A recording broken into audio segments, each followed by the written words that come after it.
What's good, DNH family?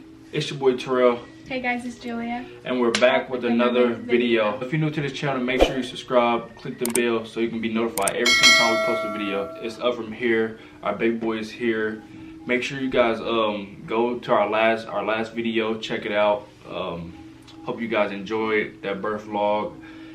It's just amazing how women can go through that. Like, it's crazy. I want to give you a high five for that. So good job. She held it down. She did her thing.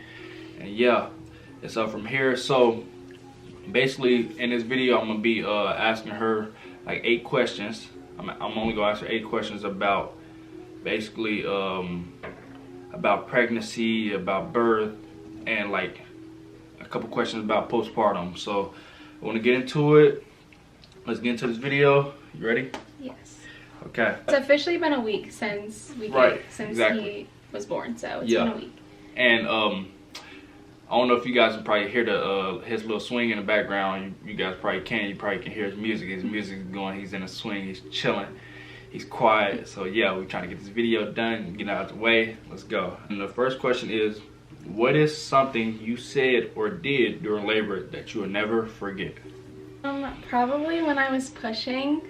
I kept asking the doctors and asking Terrell if I was doing a good job. Right. I just remember, like, how long did I push for?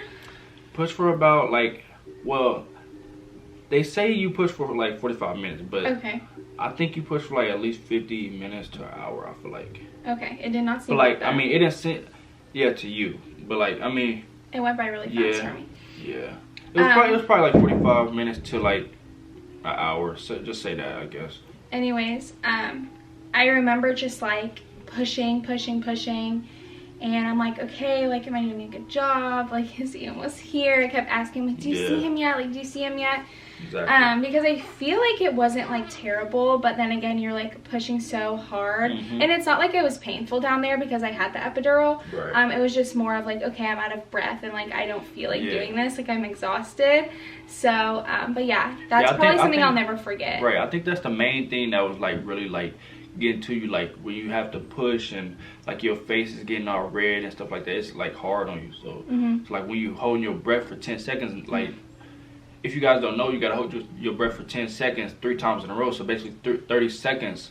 So yeah, so what they had me do is they had me hold my breath for 10 seconds while I was pushing, and then stop, get another breath, and then go right back into pushing. Yeah, like stop and then go right back into it. So they had it like, you go into it strong, and then they said, all right, right after the first one, you go, all right, quick, take a little breath, go back into it, and then the last one, that's the biggest one. So like, I mean, you gotta hold your breath real long. So yeah. But yeah, she kept asking us and asking me and the doctors about if she was doing great and stuff like that. And yeah, we was telling her like she was doing good and he's almost here, so she can stay motivated and keep pushing and stuff like that. So yeah. Is there anything you regret not doing during pregnancy? Yeah, I think I regret not doing the belly cast. Yeah. I know that I really wanted to do that because obviously it's like a cast of your belly and stuff. So it's like really good like memories to like have. And I'm really upset because we waited too long to order it and it just never happened. But that's something I regret and we'll definitely do next time, long from now. I think that's one of my questions too, so stay tuned. Oh gosh. If you had to do labor all over again, what would you do, or what medicine would you not get? So like, if you had to do it all over again, like labor, like you just in a hospital, like all that type of stuff, like just that. So let me first off by saying I got the epidural, totally fine. Like I was totally fine with it, like everything, whatever. Like it hurt, but it didn't hurt like terribly bad. So like it was fine and I got through it and I got done. And for some reason it was just not working on the right side of my body. Like it just wasn't. My left side was totally numb. Couldn't feel any contractions on that side, but for some reason I still felt on my right side, which they said is totally like happens sometimes and it just sucks. So I kept telling them, I'm like, okay, like I really feel it on my left side. Like I kept telling them, I'm like, seriously, like it's there, like I can feel the contractions and they're strong. but I can't feel anything on this side. Right. And so they were like, okay, well, it's really bad, like we don't want you to feel anything, like we need to like keep pushing the buttons, like as you know, like there's a button that you push from, it'll pump more epidural and like more of the medicine into you. So she had me keep pressing that like every 10 minutes. And after an hour, I told her, I was like, it's still like, it's just not, it's not going, it's not working. So and it would just get to that one side, right? Yeah. So it was just it was just numbing up even more my left side. And I'm like, it's not doing anything to my right side. Right. So they came back in when I was 2 centimeters still. I was stuck at 2 centimeters for so long. And they had gave me this really, really strong medicine through my epidural. And I don't know what it is, but I know it was just super strong. They didn't tell me anything about it. They were just like, okay, we're going to try something even stronger. So they did that, and then it was not even 5 minutes after it got in me that like totally numb, like totally couldn't feel anything, like that stuff worked, but it like totally messed me up. Like 5 minutes after I took it, I felt numb, and I remember just being just totally out of it, like didn't really know like even where I was at, like I was falling in and out of it, like I would be up and then I would just be out, like just like knocked out, like in and out, and I remember just not being really like with it, like totally like I was dizzy, I felt sick, I was throwing up. That medicine, I don't know what it was, but it was terrible, but it was good. It was strong. It was really, really good because when I was pushing, it did me really good because it was not painful to push. So that was the really good thing, is I didn't feel anything because of it, so I'm thankful for it. But at the same time, it made me forget a lot of what really went on, and just like I just felt so terrible hours even after I gave birth. So basically, also what it did is when they put it in me, I was 2 centimeters still. After 30 minutes later, my doctor came in to check on me, and I was all the way at 9 centimeters. So that medicine or whatever, I don't know. It was but I went from 2 centimeters to 9 centimeters and almost ready to push within 30 minutes. 30 minutes. I don't know what my body did, but something went really fast. Something kicked in, and I just like went. Like, okay, so it was so weird. I feel like, so like when they gave her that numbing medicine, and they had already put her on a Pitocin and all that type of stuff. So like I feel like when they gave her that real good numbing medicine, I think they just bumped up the Pitocin so much that it just was going. So I'm saying like and just had your contractions going, like it was just going at that point. My contractions were literally so close together. I had no idea. I couldn't feel anything. So anyways, I think he was actually sleeping through them, like. You were sleeping through all of them. Yeah, like I seriously couldn't feel them. So anyways, I just remember that medicine being terrible, and that's probably something that I just hope that next time, if there is next time, that the epidural just works so I don't have to get that medicine. But if worse comes to worse, I feel like that medicine is probably better than actually feeling it. So I guess it was a pro. And there's pros and cons to whatever they gave me. Whatever, I don't know, but I know it made me really sick, but it worked. Okay, so would you have another kid? I would. A long time from now. Explain. Explain why would you have another kid? Like, what do you mean why? Because it's literally the best thing in the world, like when the baby's finally on your chest, and like it's just the feeling of like, oh my gosh, I went through all of that, but it was so worth it, and I would do it all over again. I remember when I was like so drugged up off everything they were giving me before I pushed. I remember looking at Terrell, and I was like, I don't ever want to feel like this again. Like I don't want to do this ever again. I feel terrible, and like I had bags under my eyes, like I just looked terrible. It was actually like really miserable because I just didn't feel myself, and the medicine had me all types of messed up. And I kind of feel like it was because of the medicine that like you really didn't want, you really, like when you said that it was because of the medicine, because you were so out of it, like you were so sick. I was so out of it. Was so sick. Terrell was like taking over for me, like with the doctors and everything, talking to that, because like I just, yeah, she was so out of it. I was so out of it. Well, but I would do it again now that like he's here, and I felt after he came out like just how in love you are. Yes, I would do it again, but not for a long time. Yeah. Okay. What is one thing you loved about labor? I feel like knowing that like you're about to meet like literally the love of your life. That's really like a motivation during labor, is that like you're literally about to meet your baby that you've been carrying for 9 months, and like you're so close, and it's like it's just really a motivation. Like I remember just thinking like, oh my gosh, like you're so close, like he's gonna be here so soon, and like you're just gonna forget about it all. So that was definitely like what I kept thinking about labor. So that was like what made it like not so bad. Would you ever do natural birth based off the experience you had during labor? No. Epidural, like people are, I mean like everyone has different experiences obviously, but my experience, like as you guys seen in the video, like I just sat there and I took the epidural, and it was so worth it, because I was able to push, and I was able to like not obviously enjoy it, but not be in so much pain to where like I can't handle it. And I was fine with pushing. During pushing, I was fine. I was just going with it, and because I couldn't feel anything, it literally did not hurt. Like when I say it didn't, like I was in no type of pain. Like I felt pressure, but pain wise, like it wasn't like, oh my gosh, like no. I wouldn't go natural. I don't care to get the epidural. I went in knowing I was gonna get it. So she actually took the epidural.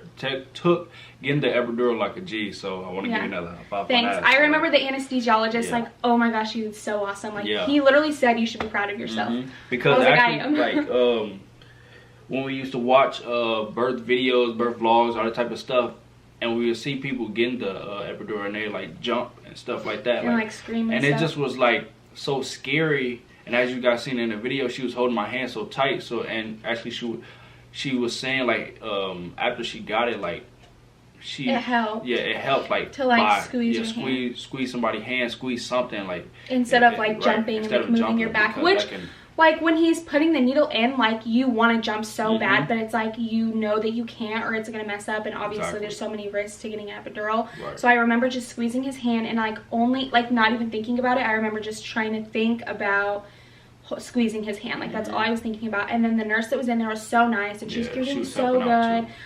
She was holding my hand, she was like patting my arm, like she was so sweet. And like that's the thing about like where I gave birth at, is like all the nurses, all the doctors, everybody is seriously so sweet. And they actually, like, it seems like they actually care. Obviously that some nurses are better than others. We didn't have a really good experience with one of the nurses. We had one really but anyways, no, we had some really good ones also. So could you have did labor by yourself if I wasn't in the room?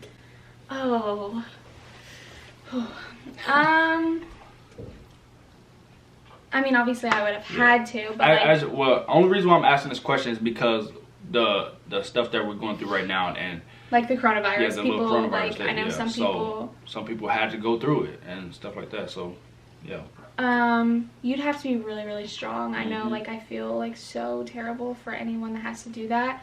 It definitely helped to have Terrell there. I don't know. I can't even know. I don't know. Especially being that she was so out of it. So like, I'm just like, dang, like, and like, we actually asked. She actually said this to me in the hospital. Like, what if I wasn't here? Like, what if I wasn't able? Because to like, he was talking to the doctors like for me, like, and then I remember this so vividly when after I got my epidural. And after I got that one medicine, I was so numb. And when you're that numb, it's so hard to sit up. Like, seriously, it's so hard to sit up. So hard. And I remember laying flat and felt so sick that I had to throw up. And I couldn't get myself up to, like, sit up to throw up. because the epidural, like it was so hard. So I literally screamed at Terrell sitting in the chair next to me to like pull me up. Like he had to pull me up so that I didn't like choke throwing up while laying down. He had to pull me up so that I was able to throw up. And I didn't like get to the bag in time that was next to me, so I like threw up all over the floor, like all over, and it was just really. Yeah, and actually when I was helping her up, so like she had all that stuff in her and all that numbing medicine, I actually made her like a little heavier. So like as I was like trying to help her up, it was so hard because like obviously she can't help me. So like I'm trying to like, all right, get up, and then she's just throwing up at the same time as like I'm holding her up. And the worst thing about that was right before I had thrown up, I ate a cherry popsicle, and it was red. So I remember throwing up red, and I remember being really scared because I'm like, oh my gosh, is that blood? And then the nurse came in, she's like, oh, you just had the popsicle, that's probably what it is. But I just remember like looking down a bit and like, oh my gosh, like what is going on? Like, is this blood? We both thought the same thing. We were really scared. I was like, oh my God. Yeah, it was not that part was not fun, but I truly don't know what I would do without Terrell. He held it down for me. That's definitely got you. I got one more question, but I'm gonna ask another question after this that I got in my head, in my brain. You are 1 week postpartum. How do you think you've been taking it so far? Postpartum, I feel like has been fine. I feel like every day it gets better. I feel like there's a lot of things postpartum that I didn't know, like just like the fact that you bleed so much, like just like cramping after. Totally did not know that you still cramp after, and you still feel like it feels like seriously contractions even after. And I didn't know that. So, but those only lasted like the first day, honestly. And then they like subsided. But I feel like every day gets better. But I'm doing good. I'm doing good. Yeah. Okay, I got one more question off top, not even off my phone. How do you think you've been holding up so far, like without getting any sleep? I feel like the first night that we got home from the hospital was the worst. He didn't sleep at all that night. Like when I say at all, like he just didn't. So it was really, really hard, and I remember the next day just like not feeling good at all just because I didn't get any sleep. And then I feel like every night seriously gets better. But I feel like I've adjusted to like the sleep thing, just like not getting a lot of sleep. I feel like I've adjusted really well. I kind of feel like we look now, like that it's been a week, like I feel like we just look forward to, okay, it's nighttime, so I'm saying, all right, we got to wake up at like 12. Okay, we gotta wake up another 3 hours. You just adjust to it. You know that it's coming. You know that okay, he just ate, it's 1 in the morning. Okay, 3 hours later he's gonna be up ready to eat again. So like you go to bed and you know just to put your phone down, just go to sleep. You sleep and the baby sleeps. Like you just really adjust to it, and I feel like your parent mode kind of kicks in after you have your baby, and you kind of just know what to do. You kind of just know like this is how it goes, and like this is, I don't know, you kind of just like adjust to everything, and it all ends up being okay. Everything's definitely better than I thought it was going to be while I was pregnant. Everything has just been going really good as of right now. So hopefully it stays that way. I know that my labor and delivery seriously went a lot better than I thought it would. I feel like if I wasn't so out of it, I would like just, it would have been like almost like perfect. Like it would have been really good because I seriously went from 2 to a 9 centimeter so fast, so my labor was not long at all. And my water, I didn't have to get my water broken. Like my water just broke on its own, which if you get induced, usually they have to break it. So my water just ended up breaking on its own, and then I just went from there. So overall, I had a really, really good labor and delivery. I did. Seriously, I really, really did. That's it for these questions. As you guys see, we changed our name. It's a family channel now. The D and H, I feel like some people might be kind of confused. The D and H family stands for the Del Greco and Hall family. I'm still a Del Greco because we are not married. Landen is a Hall and you're a Hall, obviously, so the Del Greco and Hall family. So basically, we're gonna, she gave you a little snippet of it right now, but we're gonna actually do a whole video over it, like explaining why we changed our name, why we did this and that. No, it's fine. Like it's fine that because I mean obviously they gotta know like a little bit right now. So like I said, we're gonna do a whole video over it, like, and explain everything and explain why we changing our name and why we changing it to a family channel and all that type of stuff. But in the next video, we actually gonna reveal our son to you guys, reveal his face, and show you guys. Some of you guys probably actually seen on Instagram, but that's not all of y'all. So if you haven't, make sure you go follow our Instagram. The link will be in the description. And yeah, it's up from here. We're family now, and I want to thank you guys for staying this whole video. Thank you guys for watching. We want to make sure you guys go like, comment, share, and subscribe. We'll see you guys in the next video. Peace.